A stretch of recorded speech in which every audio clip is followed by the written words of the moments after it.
Welcome to my YouTube channel. അപ്പോൾ കുറച്ചധികം ദിവസങ്ങളായിട്ട് വീഡിയോസ് ഒന്നും അപ്ലോഡ് ചെയ്യാനുള്ള ആ ഒരു ഇൻട്രസ്റ്റ് ഇല്ല. മറ്റൊന്നും കൊണ്ടല്ല, എൻ്റെ പഠനം നന്നായിട്ട് മുടങ്ങിയത് കൊണ്ട് തന്നെയാണ്. സാധാരണ നമ്മൾ പഠിച്ചുകൊണ്ടിരിക്കുമ്പോൾ എന്തെങ്കിലും നമുക്ക് ഐഡിയാസൊക്കെ കിട്ടുമ്പോൾ തീർച്ചയായിട്ടും അത് ചാനലിലൂടെ അപ്ലോഡ് ചെയ്യാറുണ്ട്, ഷെയർ ചെയ്യാറുണ്ട്. അപ്പോൾ ഇപ്പോൾ കുറച്ച് നാളായിട്ട് പഠനം ഇല്ല, മുടങ്ങി. നമ്മൾ ഒരുപാട് വർഷങ്ങളായിട്ട് PSCക്ക് വേണ്ടിയിട്ട് നമ്മൾ 1-2 വർഷങ്ങൾ കൊണ്ട് ഇങ്ങനെ പഠിക്കുന്ന കാര്യങ്ങളൊക്കെ നമ്മൾ കണ്ടിന്യൂസ് ആയിട്ട് അല്ലെങ്കിൽ നമ്മൾ കറക്റ്റായിട്ട് റിവിഷൻ ചെയ്തില്ലെങ്കിൽ നമുക്ക് അതൊരുപാട് ബാക്കിലോട്ട് നമ്മളെ കൊണ്ടുപോകും. നമ്മൾ ചിലപ്പോൾ നന്നായിട്ട് ഒരു അത്യാവശ്യം ഒരു 50-60 മാർക്ക് റേഞ്ചിലൊക്കെ എത്താൻ വേണ്ടിയിട്ട് നമ്മൾ ഒരു 1-2 വർഷങ്ങൾ കൊണ്ട് കഷ്ടപ്പെട്ട് പഠിക്കുന്ന കാര്യങ്ങളായിരിക്കാം. പക്ഷെ അത് നമ്മൾ കുറച്ച് ദിവസം, ഒരാഴ്ച നമ്മളത് കണ്ടിന്യൂ ചെയ്തില്ല, അല്ലെങ്കിൽ റിവിഷൻ ചെയ്തില്ലെങ്കിൽ, അല്ലെങ്കിൽ നമ്മൾ ആ ഒരു PSC എന്ന് പറഞ്ഞ പഠനത്തിൽ നിന്നും ഇത്തിരി ഒന്ന് വിട്ടു നിന്ന് കഴിഞ്ഞാൽ തീർച്ചയായിട്ടും നമ്മൾ ഒരു 1 ഇയറെങ്കിലും ബാക്കിലോട്ട് പോകുന്ന ആ ഒരു അവസ്ഥയാവും. സത്യം പറഞ്ഞാൽ അത്രയും അവിടെ നിൽക്കുന്നതേ ഉള്ളൂ എന്നുള്ള ആ ഒരു തോന്നലാണ്. അപ്പോൾ ഒരിക്കലും നിങ്ങൾ പഠനം മുടക്കരുത്. അപ്പം എനിക്ക് മുടക്കണമെന്നുള്ള ആഗ്രഹം കൊണ്ടല്ല, ആരും അങ്ങനെയല്ല. എന്നാൽ പോലും എനിക്ക് നന്നായിട്ട് വൈറൽ ഫീവർ വന്നതിൻ്റെ ആ ഒരു ഇതുകൊണ്ടാണ് പിന്നെ പഠനം കണ്ടിന്യൂ ചെയ്യാൻ പറ്റിയില്ല. അതപ്പോൾ പഠിക്കാൻ പറ്റാത്ത ഒരു ചിന്തയായിട്ട് മാറിക്കൊണ്ടിരിക്കുകയാണ്. കുറച്ച് ദിവസം ഒന്ന് മുടങ്ങിയപ്പോഴേക്കും അപ്പം പഠിക്കണ്ട, TV കണ്ടുകൊണ്ടിരിക്കാം, ഫോൺ കാണാം, അങ്ങനെയുള്ള ആ ഒരു മൈൻഡ് സെറ്റായിട്ട് വന്നു. അപ്പോൾ എനിക്ക് മനസ്സിലായി ഇനി ഇങ്ങനെ കണ്ടിന്യൂ ചെയ്താൽ ശരിയാവില്ല. അപ്പോൾ കുറച്ച് ദിവസം നമ്മൾ ഇങ്ങനെ മടിയായിട്ടൊക്കെ ഇരുന്നു. അത് പിന്നെ വയ്യാത്തത് കൊണ്ടാണെന്ന് പറയാം. എന്നാലും നമ്മൾ വീണ്ടും പെട്ടെന്ന് നമ്മൾ സ്റ്റാർട്ട് ചെയ്തില്ലെങ്കിൽ തീർച്ചയായിട്ടും നമ്മൾ ഈ ട്രാക്കിൽ നിന്ന് മാറിപ്പോകും. നമ്മൾ ഇത്രയും കഷ്ടപ്പെട്ട് ഇത്രയും നാളുകൊണ്ട് പഠിച്ച് ഈ ഏകദേശം നല്ലൊരു മാർക്കിലൊക്കെ എത്തിയിട്ട് നമുക്ക് ലിസ്റ്റിലൊന്നും വരാൻ പറ്റിയില്ല. അതാണ് ഏറ്റവും വലിയ ഒരു നെഗറ്റീവായിട്ടൊരു സൈഡിൽ കിടക്കുന്നത്. നമ്മൾ ഇത്രയും വർഷം പഠിച്ചു, നമ്മൾ ഇത്രയും മാർക്കൊക്കെ ഇമ്പ്രൂവ് ആക്കി, പക്ഷെ നമ്മൾ ലിസ്റ്റിൽ വന്നില്ല. ഈ ഒരു മാർക്ക് ഇമ്പ്രൂവായി നിൽക്കുന്ന ഈ ഒരു സാഹചര്യത്തിൽ നമ്മൾ ഇതിൽ നിന്ന്, ഈ ട്രാക്കിൽ നിന്ന് മാറിപ്പോയി കഴിഞ്ഞാൽ ഒരിക്കലും നമുക്ക് തിരിച്ച് കയറി വരാൻ പറ്റുകയില്ല. അപ്പോൾ അതുകൊണ്ടാണ് എനിക്ക് തോന്നി ഇനി നമുക്ക് ഈ ഫോണൊക്കെ മാറ്റി വെച്ചേ പറ്റുള്ളൂ. പനിയൊക്കെ ഏകദേശം കുറച്ചൊക്കെ മാറി. അപ്പോൾ അതുകൊണ്ട് തീർച്ചയായിട്ടും നമ്മൾ വീണ്ടും തിരിച്ച് നല്ല സ്ട്രോങ് ആയിട്ട് തന്നെ തിരിച്ച് വന്നേ പറ്റുള്ളൂ. അല്ലെങ്കിൽ നമ്മൾ ഇത്രയും നാളും പഠിച്ച ആ സമയവും നമ്മൾ പഠിച്ച ആ ഒരു എഫേർട്ടൊക്കെ വെറുതെ ആയിപ്പോവും. അപ്പം രാവിലെ 6:30 ആകുമ്പോൾ സ്കൂളിൽ പോകും. അപ്പോഴേക്കും അവർക്ക് ബ്രേക്ക്ഫാസ്റ്റ് മാത്രമേ കൊടുത്തുവിടാൻ പറ്റുള്ളൂ. അപ്പം ബ്രേക്ക്ഫാസ്റ്റ് എല്ലാം രാവിലെ കഴിയും. അപ്പോൾ അതുകൊണ്ട് അത്രയും ഒരു ആശ്വാസമാണ്. പിന്നെ അതിനുശേഷം ലഞ്ച് തയ്യാറാക്കണം. അതും കൂടെ കഴിഞ്ഞിട്ട് മാത്രമേ ഞാൻ പഠിക്കാൻ കയറുള്ളൂ. കാരണം ഇടയ്ക്ക് എനിക്ക് എണീറ്റ് പോയിട്ട് ചെയ്യുന്ന ഒരു ഭയങ്കര ഡിസ്റ്റർബൻസാണ്. അതുപോലെ തന്നെ പഠിക്കുന്നത് ചുമ്മാ ബുക്ക് വായിച്ച് പോകുന്ന ആ ഒരു രീതിയായിട്ട് എനിക്ക് തോന്നുള്ളൂ, മനസ്സിലാവാറില്ല. എന്തോ ഒരു എനർജി കുറവുള്ളതൊക്കെ. അതുകൊണ്ട് ഞാൻ എല്ലാ ജോലിയും കംപ്ലീറ്റ് ചെയ്തതിന് ശേഷം മാത്രമേ പഠിക്കാൻ ഇരിക്കാറുള്ളൂ. പിന്നെ നമുക്ക് ലഞ്ചൊക്കെ കഴിക്കുന്നതിന് വേണ്ടിയിട്ട് ഒരുപാട് കറികളൊന്നും ഉണ്ടാക്കാറില്ല. അപ്പം മീൻ കറിയൊക്കെ വെച്ച് കഴിഞ്ഞാൽ 2 ദിവസം വെച്ച് അങ്ങനെയൊക്കെ എടുക്കാറുള്ളൂ. നമുക്കിപ്പം പഠനമാണല്ലോ ഏറ്റവും ഇമ്പോർട്ടൻറ്റ്. അപ്പം വീട്ടിൽ വേറെ ആരും ഇല്ലാത്തത് കൊണ്ട് എനിക്കിത് കുഴപ്പമില്ല.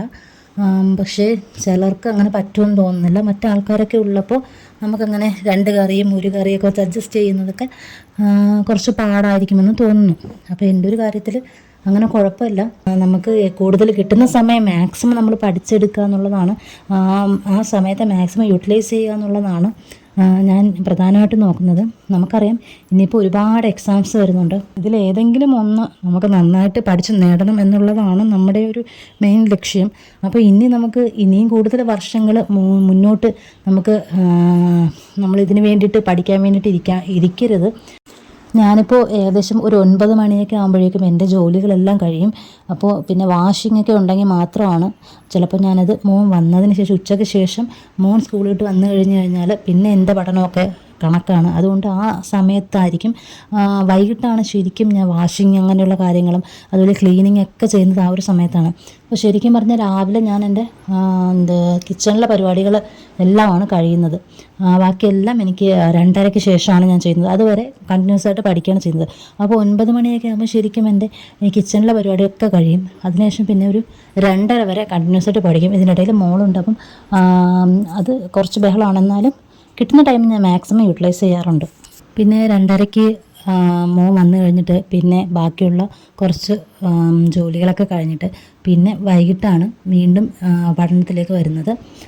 ഒരു 6 o'clock ആകുമ്പോൾ വീണ്ടും കുറച്ച് പഠിക്കും.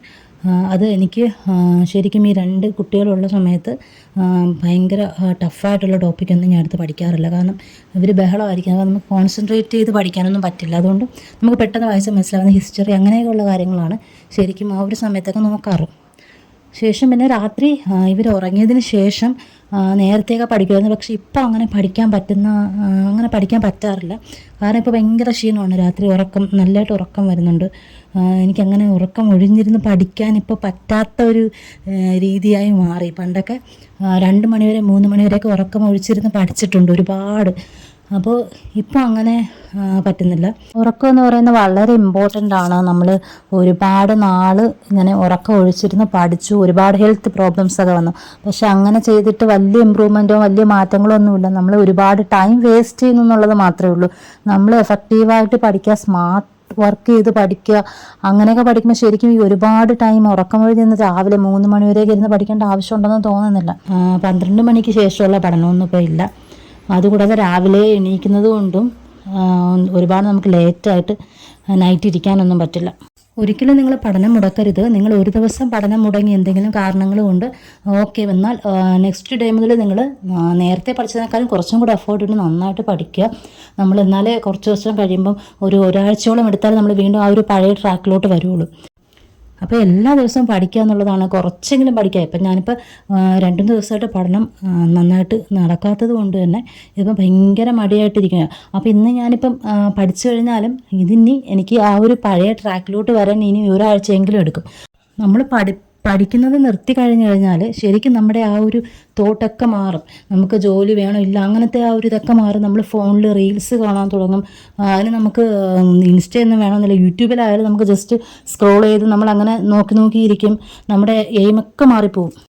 അതുകൊണ്ട് നിങ്ങൾക്ക് ജോലി വേണമെന്നുള്ള ഉറച്ച തീരുമാനമാണ് നിങ്ങളുടെതെങ്കിൽ, നിങ്ങൾക്കത് വേണം എന്നുള്ള ഭയങ്കരമായിട്ടുള്ള ഒരു ആഗ്രഹമാണെങ്കിൽ തീർച്ചയായിട്ടും നിങ്ങൾ ഒരു ദിവസം പോലും പഠനം മുടക്കരുത്. തിരിച്ച് നിങ്ങൾക്ക് ആ ട്രാക്കിലോട്ട് വരാൻ ഭയങ്കര പാടായിരിക്കും. അതുകൊണ്ട് നിങ്ങൾ കണ്ടിന്യൂസ് ആയിട്ട് പഠിക്കുക എന്നുള്ളതാണ്, നന്നായിട്ട് റിവൈസ് ചെയ്യുക എന്നുള്ളതാണ് ഏറ്റവും ഇമ്പോർട്ടൻ്റ് ആയിട്ടുള്ള കാര്യം. അപ്പോൾ നമ്മൾ ഇത്രയും കഷ്ടപ്പെട്ട് പഠിച്ച ഒരു റേഞ്ച് എത്തിയിട്ട് പിന്നെ നമ്മൾ ഒന്നും അല്ലാത്തൊരവസ്ഥയിലേക്ക് പോകരുത്. ഒരു ദിവസം പഠിക്കാൻ പറ്റാത്ത അവസ്ഥ വന്നു കഴിഞ്ഞാൽ നമ്മൾ പിന്നെ നെക്സ്റ്റ് ഡേ സ്റ്റാർട്ട് ചെയ്യുമ്പോൾ നമുക്ക് ഏറ്റവും ഈസി ആയിട്ടുള്ള ടോപ്പിക്കിൽ നിന്നും തുടങ്ങുക എന്നുള്ളതാണ് നമുക്ക് കുറച്ചും കൂടി ഇൻട്രസ്റ്റിങ്ങും നമുക്ക് പഠിക്കണം എന്ന് തോന്നാനൊക്കെ ഒരു കാരണം. ഏറ്റവും ഈസി ആയിട്ടുള്ളത് എടുക്കുക എന്നുള്ളതാണ്. അല്ല നമ്മൾ വീണ്ടും ടഫായിട്ടുള്ള നമുക്ക് അറിഞ്ഞിടാത്തുള്ള ഏരിയാസിലൊക്കെ പോയി കഴിഞ്ഞാൽ നമ്മൾ ഭയങ്കരമായിട്ട് മടുത്തു പോകും. അപ്പോൾ ഞാനിന്ന് കറണ്ട് അഫയേഴ്സിൽ നിന്ന് തന്നെ സ്റ്റാർട്ട് ചെയ്തു. കറണ്ട് അഫയേഴ്സ് പഠിക്കാമെന്ന് ചോദിച്ചാൽ എന്തായാലും ഏറ്റവും ഇമ്പോർട്ടൻ്റ് ആണല്ലോ. അപ്പം അത് നോക്കി, പിന്നെ അതുകൊണ്ട് മലയാളത്തിൽ കുറച്ച് കാര്യങ്ങൾ നോക്കി. അപ്പം അങ്ങനെ കുറച്ച് കാര്യങ്ങൾ മാത്രം സ്റ്റാർട്ട് ചെയ്യുന്നതേ ഉള്ളൂ. ഇനി നമുക്ക് LGSന് വേണ്ടിയിട്ട് നല്ലൊരു സ്റ്റഡി പ്ലാൻ തയ്യാറാക്കണമെന്നുണ്ട്. അപ്പോൾ അങ്ങനെ കുറച്ച് പ്ലാനൊക്കെ തയ്യാറാക്കുമ്പോഴാണ് ശരിക്കും പഠിക്കാൻ ഭയങ്കര ഇൻട്രസ്റ്റ് ആവുന്നതും നന്നായിട്ട് പഠിക്കാൻ ഒരു എനർജിയൊക്കെ കിട്ടുന്നത്. അതുകൊണ്ട് LGSൻ്റെ നല്ലൊരു സ്റ്റഡി പ്ലാൻ തയ്യാറാക്കി എങ്ങനെയും അത് ക്രാക്ക് ചെയ്യണമെന്നുള്ളൊരു ഭയങ്കരമായിട്ടുള്ളൊരു ആഗ്രഹമുണ്ട്. അപ്പോൾ കൂടുതൽ വീഡിയോസും കൂടുതൽ സ്റ്റഡി പ്ലാനുകളൊക്കെ ആയിട്ട് വേറെ വീഡിയോയിൽ കാണാം. അപ്പോൾ താങ്ക് യു.